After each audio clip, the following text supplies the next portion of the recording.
Bonsoir Marine Le Pen. Merci beaucoup de nous accueillir donc dans votre quartier général de campagne, comme tous les candidats.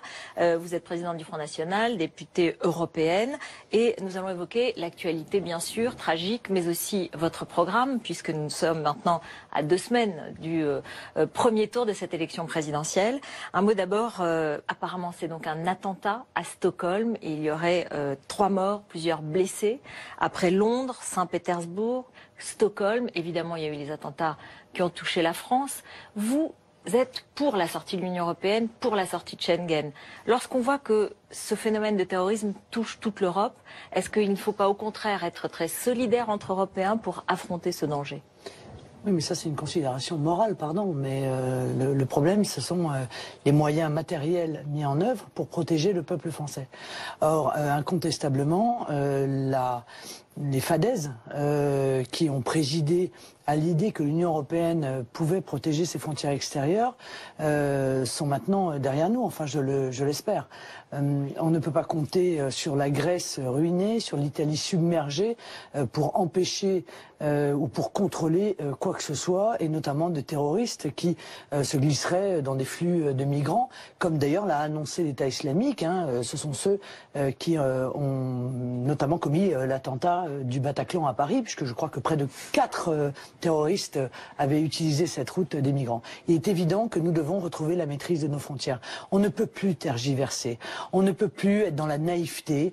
Aujourd'hui, nous sommes en guerre, nos politiques le disent. Le problème, c'est qu'ils n'en tirent aucune conséquence. Or, quand on est en guerre, la première des choses à faire, c'est de retrouver la maîtrise de nos frontières pour savoir qui vient chez nous, qui est chez nous, qui passe la frontière pour aller chercher des armes, des instructions, des complices, etc. Et aujourd'hui, cela n'est pas fait. Il faut donc évidemment immédiatement rétablir les frontières nationales. Concrètement, ça voudrait dire aussi se passer d'un certain nombre de mesures de coopération et de collaboration entre services de renseignement et non. Absolument pas, bien au contraire. Enfin, écoutez, la sortie de Schengen, ce serait éventuellement ça. Non, mais Interpol, le travail entre les services de renseignement, il a toujours existé. Au contraire, il est non seulement utile, mais ce travail entre services de renseignement devient inutile s'il n'y a pas de frontières. Parce que c'est bien beau de savoir qu'un tel terroriste en puissance est en Europe. Et il est où ? Si on ne sait pas où il est qu'il est en Allemagne, est-ce qu'il est en Italie, est-ce qu'il a passé la frontière française, est-ce qu'il est en Belgique? On n'en sait rien si on n'a pas de frontières. Donc c'est ahurissant et éminemment dangereux pour le peuple français de rester encore une fois sur cette idéologie, parce que maintenant ça devient idéologique, de l'ouverture totale des frontières. 6 000 postes de douaniers supplémentaires, c'est ce que vous proposez dans votre programme. Ça suffirait par rapport à cette ambition de remettre des frontières nationales? Oui, bien sûr. Mais vous savez, remettre les frontières, c'est pas uniquement remettre les frontières physiques. C'est aussi remettre en place des visas, c'est-à-dire pour savoir à qui on donne l'autorisation d'entrer sur notre territoire. Alors encore une fois, dans la situation que nous connaissons, et maintenant on peut quand même dire que cette vague d'attentats terroristes touche l'intégralité des pays d'Europe, je crois vraiment très nécessaire et très urgent. Je pense que c'est d'ailleurs une très grande préoccupation des Français, qu'il faut immédiatement retrouver nos frontières. Je note d'ailleurs que je suis la seule candidate à la présidentielle à proposer cela. Car, en tout cas, dans les candidats qui sont aujourd'hui au plus haut dans les sondages, aucun ne veut retrouver les frontières nationales. Ni M. Macron, ni M. Fillon, ni M. Mélenchon, ni M. Hamon. Donc, je suis en cela une exception, mais je suis tout à fait convaincu que c'est non seulement nécessaire, mais c'est vital. L'autre actualité, c'est ce revirement, bien sûr, de Donald Trump, qui est passé à l'attaque contre la Syrie, qui a bombardé, dit-il, la base de laquelle est partie l'attaque chimique imputée au régime de Bachar al-Assad. Lorsque je vous ai interviewé il y a quelques mois, je vous avais demandé pour qui vous voteriez si vous étiez américaine. Vous m'aviez dit pas pour Hillary Clinton, elle est va-t-en-guerre. Aujourd'hui, c'est Donald Trump qui bombarde. Vous êtes déçu? Déçu, en tout cas, c'est une vive source d'étonnement, ça je ne le cache pas. Déception. Pourquoi? Une déception. Une déception, peut-être allons-nous avoir une explication supplémentaire, mais en l'état, si vous voulez, M. Trump a été élu et a fait un discours d'investiture dans lequel il dit les États-Unis ne seront plus le gendarme du monde. Je vais rompre avec la politique d'ingérence systématique qui a été celle des administrations précédentes. Or là, incontestablement, c'est un acte belliqueux, c'est sûr, un acte d'ingérence, c'est clair. Mais surtout, ce qui est problématique, c'est que il est effectué sans attendre même pas l'ouverture de l'enquête internationale. Moi, je ne dis pas qu'un tel est responsable ou pas responsable. Les faits sont affreux, épouvantables. Il faut donc trouver les coupables, mais encore faut-il quand même que une commission internationale puisse mener une enquête indépendante pour pouvoir donner des éléments. Là, il y a 0 élément, quoi. Il y a une émotion évidemment mondiale sur ce bombardement. Bien sûr, mais... et il y avait cette fameuse ligne rouge de l'utilisation des armes chimiques. Effectivement, c'est une surprise que Donald Trump agisse ainsi, mais il est approuvé par certains en Europe, par les opinions publiques, l'opinion publique américaine, semble-t-il. Vous, en revanche, qui faites partie des candidats à la présidentielle qui appellent à plus de dialogue avec Vladimir Poutine, est-ce que cela vous embarrasse, cette situation? C'est-à-dire que défendre Vladimir Poutine dans cette situation, ce serait donner l'impression de cautionner Bachar al-Assad? Non, mais pour l'instant, il me semble que si soupçon il y a, il pèse sur Bachar al-Assad. Oui. J'ai pas entendu parler de soupçon sur l'armée russe, en l'occurrence. Donc je vois pas objectivement l'apport. Mais moi, moi je tire que Vladimir Poutine soutient Bachar al-Assad jusqu'à nouvel ordre. Pardon, mais moi je tire quand même les leçons du passé. Je voudrais quand même rappeler aux Français qu'en Irak, on nous a vendu des armes de destruction massive qui n'existaient pas pour justifier une intervention, et que Jacques Chirac avait eu aujourd'hui. Non, mais ça, on le sait, c'est sûr. Mais non, mais on sait, mais exemple... je vais le répéter quand même, figurez-vous. Voilà, et vous m'empêcherez pas de le répéter. Voilà. Non. Et donc Chirac avait été, encore une fois, le seul dirigeant raisonnable, puisqu'il avait refusé de s'engager dans la guerre en Irak. Et il avait eu raison, puisque ces armes de destruction massive, elles n'existaient pas. Donc je dis donc vous pensez qu'il faut qu'il n'y a pas de preuves et qu'il n'y a pas finalement de... Mais comment peut-il y avoir des preuves? Le bombardement effectué par M. Trump a eu lieu quelques heures après les faits en question. Il faut quand même qu'il y ait un minimum, encore une fois, d'enquête. Pas seulement au personnage de Donald Trump, mais surtout à sa politique. On en reparlera sur le fond. Vous êtes allé à Moscou, vous avez rencontré Vladimir Poutine. Donc on se dit peut-être que si vous étiez présidente aujourd'hui, est-ce que la France serait dans le camp de Vladimir Poutine, de Bachar al-Assad, de Téhéran? Non, mais le camp du bien. Où serait la France? Non, mais dites-le. Dites-le, reprenez l'argumentation des anciennes administrations américaines. Le camp du bien et le camp du mal. Moi, je ne crois pas qu'il y ait de camp du bien et de camp du mal. Pour moi, le camp du mal, c'est Daesh. D'accord? Voilà. Et pas Bachar al-Assad. Non, mais aujourd'hui, est-ce que Bachar al-Assad envoie des soldats syriens pour tuer nos enfants dans nos rues? Oui ou non? Non. Aujourd'hui, Daesh envoie des soldats pour tuer nos enfants dans nos rues. Donc aujourd'hui, la défense de l'intérêt et de la sécurité de la France et des Français passe par l'éradication de ce qui représente le danger premier pour nous, c'est-à-dire Daesh. Je sais que c'est pas, encore une fois, l'idéal, mais c'est ça aussi la politique internationale. C'est prioriser les ennemis, c'est ce que vous dites. Mais c'est évidemment les plus dangereux. Pas seulement les ennemis, les plus dangereux pour nous. Oui. Les plus dangereux pour nous. Ce qui fait qu'on peut avoir d'ailleurs des intérêts contradictoires avec, y compris des nations amies, avec lesquelles on n'a peut-être pas, nous ne sommes pas exactement dans la même situation. Mais c'est ça.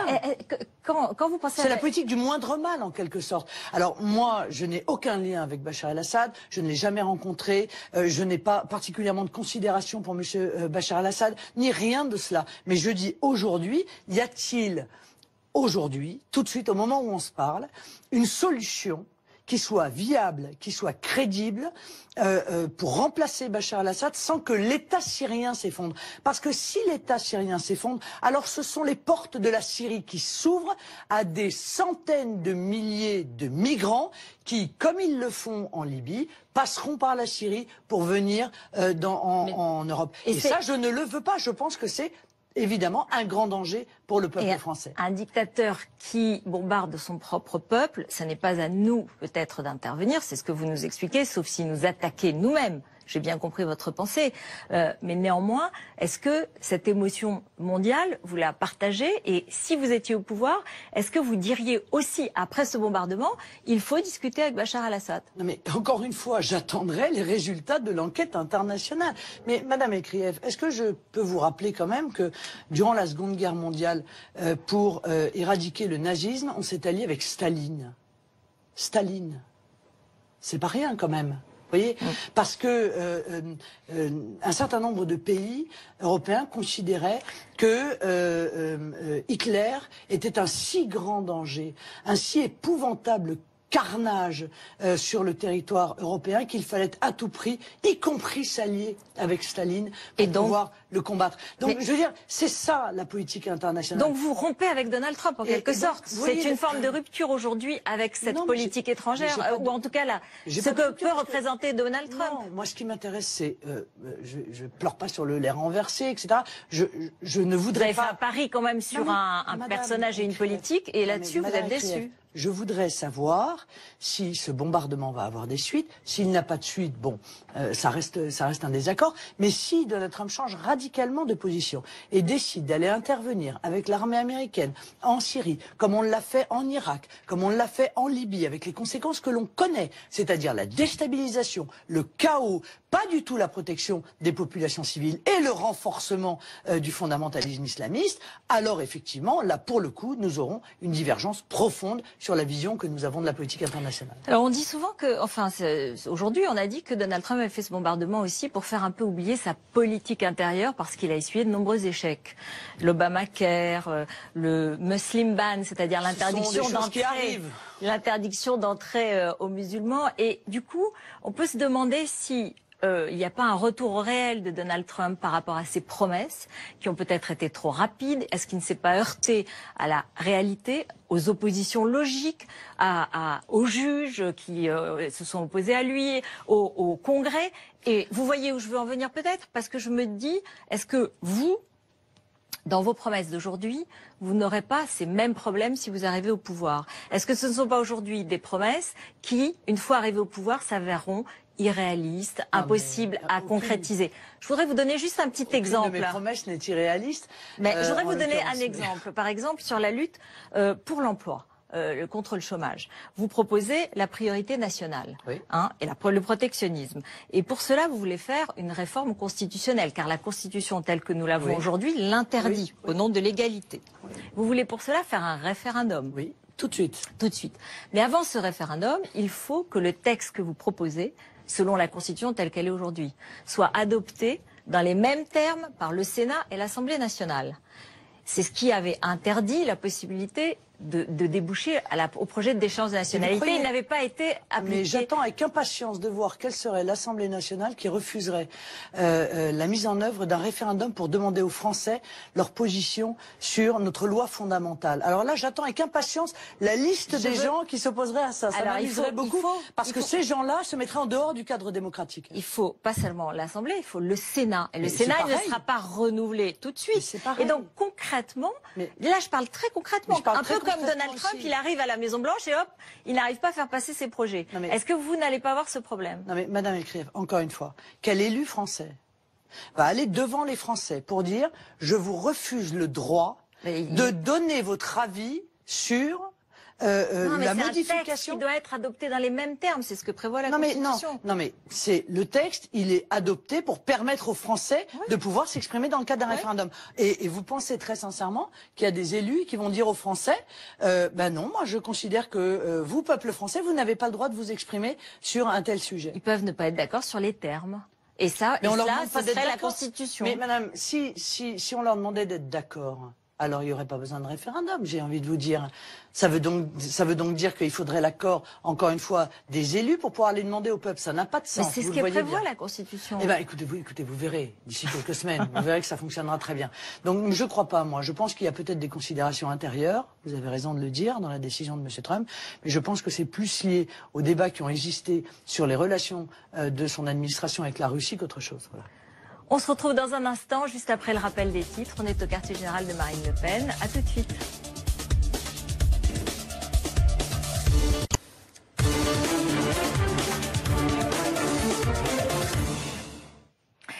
Nous nous retrouvons, Marine Le Pen, dans votre QG de campagne à 15 jours maintenant du premier tour, 16 jours, pardon. Vous êtes en tête dans la plupart des sondages, talonnés par Emmanuel Macron, mais globalement, on le voit, les écarts se resserrent. C'est-à-dire que les uns et les autres baissent et d'autres montent. Est-ce que ça vous inquiète? Je ne vais pas passer 1 minute de mon temps, Madame Écrive, à commenter les sondages. À 15 jours de l'élection, puisque vous venez de le rappeler. Voilà. Si vous voulez des commentateurs, il y en a des tas. Vous en connaissez beaucoup, des sondeurs, des politologues. Vous les analysez aussi, vous les regardez aussi. Ah, mais moi, ce que je voudrais, c'est parler du fond, parce que l'élection, elle a lieu dans 15 jours, et les Français ont besoin de savoir qu'est-ce qu'on propose pour pouvoir se déterminer. Et donc, si on passe un temps fou à commenter, en réalité, la campagne, les sondages, etc. Comment vous expliquez la montée de Jean-Luc Mélenchon, par exemple? Non, mais ça ne m'intéresse pas. Je ne veux pas en parler. Je ne commenterai pas la campagne, encore une fois. Je suis là pour parler de mon projet. Et donc, je pense que c'est ce qui intéresse les Français. Donc ça vous inquiète un petit peu quand même. Sinon, vous m'auriez dit tout va bien. Non, pas du tout. Non, je veux pas passer les 15 derniers jours, encore une fois, à faire votre boulot, en fait. D'accord. Alors, on va faire notre boulot et on va vous demander, peut-être que cette baisse très relative, ce resserrement des écarts qui concerne tout le monde et tous les candidats, elle montre qu'il y a une grande incertitude et peut-être parfois que certains programmes ou inquiètent ou ne sont pas assez clairs. Et donc je pensais au vôtre et évidemment à la question de l'euro. Un programme pas clair, vous pensez à moi? Moi je pense à quelqu'un d'autre, mais bon. Ah bah allez-y. À qui? Je sais pas. Enfin, tiens, on va faire un petit jeu avec les gens qui nous regardent. Est-ce que ceux qui nous regardent, non mais même dans leur tête, moi je crois, je fais appel à leur bonne foi. Est-ce qu'ils sont capables de donner 3 idées fortes du projet de M. Macron, par exemple? Là, spontanément, là, tout de suite à la seconde. Et vous d'ailleurs, est-ce que vous êtes capable de donner 3 idées fortes? Et que vous ne voulez pas commenter la campagne. Non, mais madame est encore, c'est-à-dire que les Français veulent moins d'Europe et plus de France, et lui propose encore plus d'Europe et moins de France. Il considère que pour être naturalisé français, le seul critère, c'est de parler français. Vous voyez, alors je pense que sur tout ça, les Français sont très majoritairement en désaccord avec lui.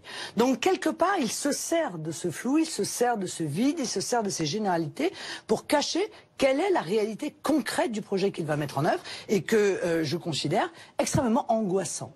Alors donc Emmanuel Macron vous répondra si vous débattez avec lui. Et moi je poursuis, j'ai bien entendu, et c'est tout à fait intéressant pour nos spectateurs. Revenons à votre programme, puisque vous voulez en parler. Et sur l'euro, plusieurs sondages indiquent que les Français sont contre une éventuelle sortie de la zone euro que vous proposez. 72% pour l'Institut ELAB le 8 mars 2017, 72% des Français selon l'IFOP le 24 mars 2017. Est-ce que du coup, vous ne craignez pas que les Français soient inquiets de la perspective et que, bon, certains investisseurs éventuellement fassent sortir leurs capitaux, essayent de les protéger, mais les épargnants qui s'inquiètent eux aussi sur leur assurance vie, leur pension et leur compte épargne tout simple. Comment est-ce que vous pouvez les rassurer? Alors, il y a plusieurs choses. D'abord, nous avons fait ensemble un débat. Oui. Il y a eu un moment important dans ce débat, c'est quand, je crois, M. Cheminade a dit il va y avoir une gigantesque crise financière. Et moi, j'ai vu M. Fillon, qui était juste à côté de moi, qui a dit oui. En effet, il va y avoir avec la crainte d'une montée des taux, effectivement, des taux d'intérêt. Donc, en fait, la vraie question qu'on doit se poser, c'est est-ce que cette crise financière ne va pas emporter cette monnaie unique? Donc chacun admet qu'elle a été un échec et que... En fait, pas vous. Vous voulez dire que ce ne serait pas vous qui sortiriez de l'euro, mais il y aurait une crise financière. Peut-être même, on ne sera même pas obligé d'aller lancer cette négociation. Elle se fera de fait, puisque l'ensemble des pays qui vont être confrontés à cette crise financière, avec des conséquences sur les défaillances bancaires, vont à un moment donné se mettre autour de la table en disant mais on ne peut plus continuer. La crise financière, elle peut venir aussi de l'incertitude autour de l'euro. Non, laissez-moi terminer.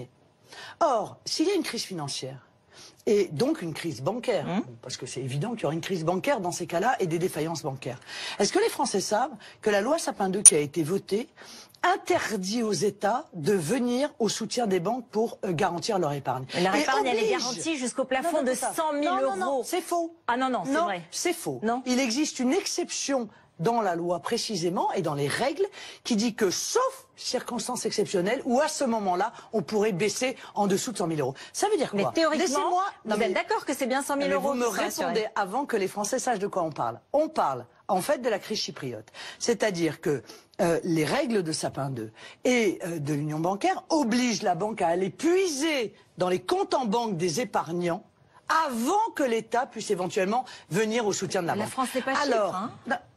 Si. Et quel est le rapport? Il n'y aura pas ce type de crise. Il n'y aura pas de défaillance bancaire en France? Pourquoi pas? Pourquoi? Ou alors, écoutez, c'est l'inquiétude sur l'euro. Mais parce que la crise financière, vous la voyez venir d'où? La montée des taux d'intérêt, elle est autour de l'euro. C'est bien ce que je voulais. S'il y a une crise financière, tout le monde avait l'air d'accord autour Mais pourquoi la crise financière? à cause d'une instabilité éventuelle de l'euro. Non, à cause du fait que cette monnaie, de toute façon, est vouée à disparaître. Elle ne fonctionne pas. Donc ce serait pas vous, ce serait les Madame autres qui la feriez disparaître alors. Pourquoi? Parce que la crise financière, ça va encore être moi? Non, non, non. Et puis quoi? Le mauvais temps, le tsunami? Non, mais il faut peut-être pas exagérer quand même. Bon, donc s'il y a une crise financière et si elle est annoncée, c'est évidemment ça n'a évidemment rien à voir avec l'élection présidentielle. Donc moi, je dis aux Français, voyez, moi, j'irai à l'encontre des règles qui sont imposées par l'Union européenne et j'irai sauver votre épargne. Et j'interviendrai, si je suis élu président de la République, pour sauver votre épargne, pour éviter que les banques viennent ponctionner dans votre épargne. Vous voyez, voilà, là, c'est quelque chose d'extrêmement concret. Vous me dites, l'euro fonctionne, etc. Très bien. Pourquoi la BCE, depuis 2 ans, a créé du quantitative easing, c'est-à-dire de la fabrique à monnaie, hein, en fait, 1800 milliards d'euros de dette, elle a fait, la BCE.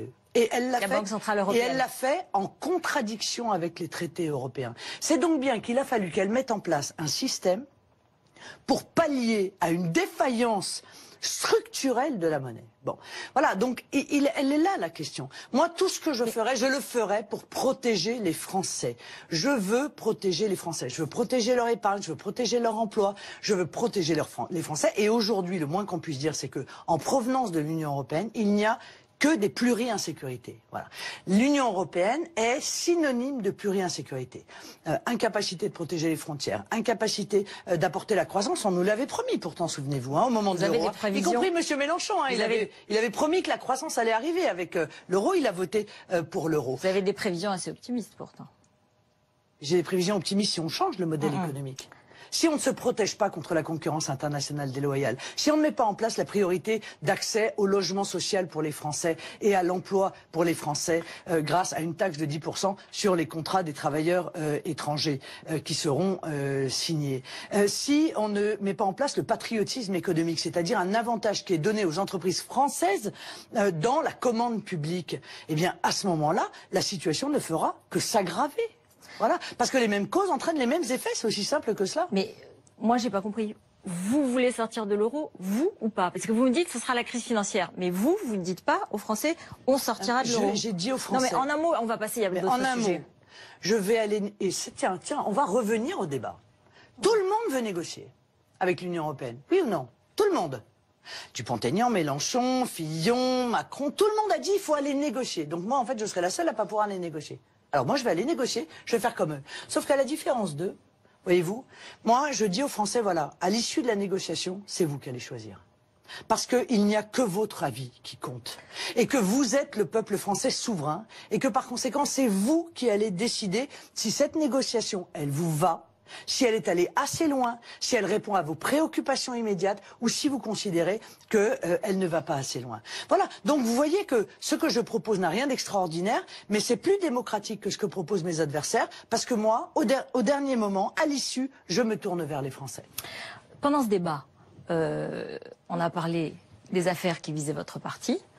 On ne va pas revenir dans le détail. Je voudrais savoir, vous avez dit et dénoncé plusieurs fois une police et une justice politique qui vous persécuteraient. Qu'est-ce que vous feriez si vous étiez présidente?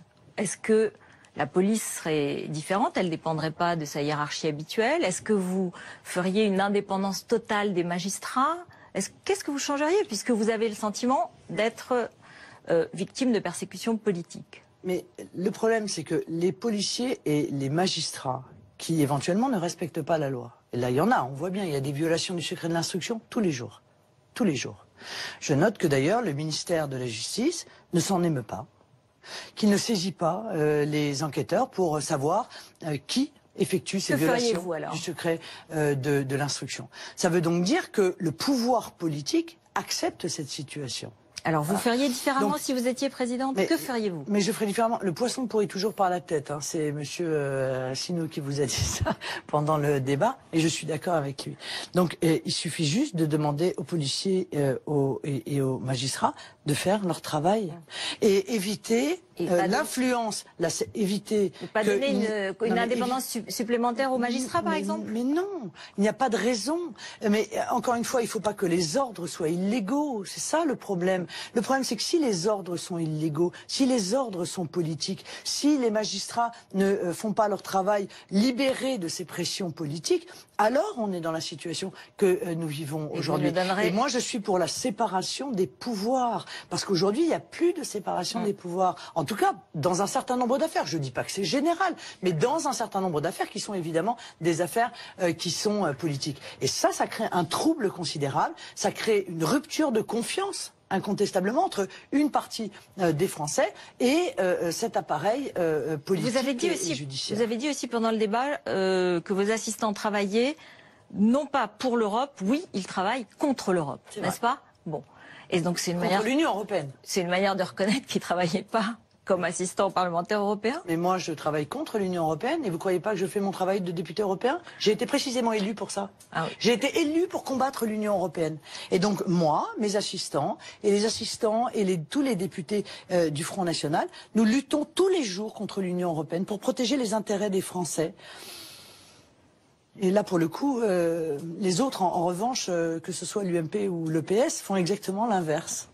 Marion Maréchal Le Pen veut se retirer de la vie politique. Je vous en supplie. Ah. On est dans le commentaire encore Non, mais attendez, elle a dit une chose la semaine dernière sur les régimes spéciaux de retraite. Moi, je pensais qu'on devait parler pendant le débat de la retraite, on n'a pas eu le temps. Elle a parlé de supprimer tous les régimes spéciaux. Vous voulez le retour à la retraite à 60 ans. Est-ce que vous voulez aussi supprimer les régimes spéciaux de retraite ou pas? Non, j'ai dit qu'après mon élection, nous nous mettrions avec les acteurs autour de la table pour voir quels sont les régimes spéciaux qui se justifient encore et quels sont les régimes spéciaux qui ne se justifient plus. Le régime spécial de retraite des marins-pêcheurs, il se justifie.